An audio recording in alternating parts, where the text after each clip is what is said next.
के स्टेसन कमजोरी हो कि हो कसैलाई के चोट त लागेन तपाईँ ढुक्क हुनुहोस् यो महोत्सव 15 दिन चल्छ तपाईँ ढुक्क भएर बस्नुहोस् यो अथक मेहनत र प्रयास पश्चात भएको यो स्टेज हाम्रो बीचमा अलिकति फर्किन पुगेको छ। यहाँ स्टेजमा रहनुभएका सम्पूर्ण महानुभावहरू कसैलाई केही भएको छैन। सबै यथास्थानमा बस्दिनको लागि हार्दिक अनुरोध गर्न चाहन्छु। तपाईँहरू नआत्तिनुहोस्, तर तपाईँहरू पनि सजग रहनुहोस्। बेला बेलामा भूकम्प जाने, यसबाट क्षति हुने हो नेपाललाई धेरै समयदेखि ठुलो क्षति पुर्याउने वातावरण भइरहेको छ।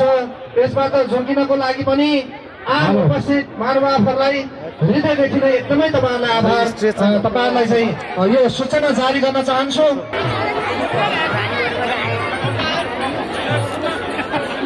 हामी कार्यक्रमलाई सरस्वती अगाडि बढाउनेछौँ। केही समय पश्चात यतिखेर हामी झाँकीलाई समय दिने जमर्को गरिराखेका छौँ।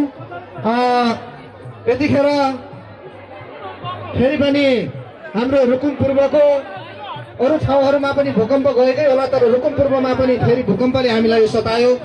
फेरि तपाईँहरू सुरक्षित रहनुहोस्। पारी पिङको छेउछाउमा रहनुभएका अलि ठुलो चिज वस्तुहरूको चाहिँ तल बस्नुभएका महानुभावहरूलाई भूकम्पदेखि अलिकति जोगिनको लागि म यहाँहरूलाई अनुरोध गर्न चाहन्छु।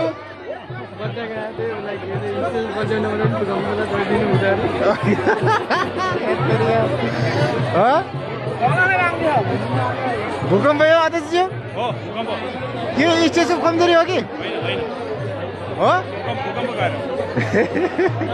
कसैलाई के चोट त लागेन तपाईँ ढुक्क हुनुहोस् यो महोत्सव 15 दिन चल्छ तपाईँ ढुक्क भएर बस्नुहोस्।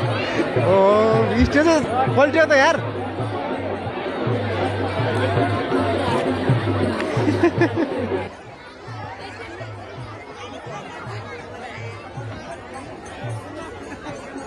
हामी कार्यक्रमलाई सरस्वती अगाडि बढाउनेछौँ। केही समय पश्चात यतिखेर हामी झाँकीलाई समय दिने जमर्को गरिराखेका छौँ।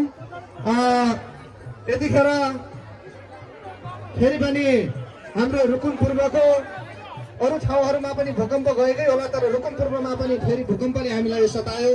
फेरि तपाईँहरू सुरक्षित रहनुहोस्। पारी पिङको छेउछाउमा रहनुभएका अलि ठुलो चिज वस्तुहरूको चाहिँ तल बस्नुभएका महानुभावहरूलाई भूकम्पदेखि अलिकति जोगिनको लागि म यहाँहरूलाई अनुरोध गर्न चाहन्छु।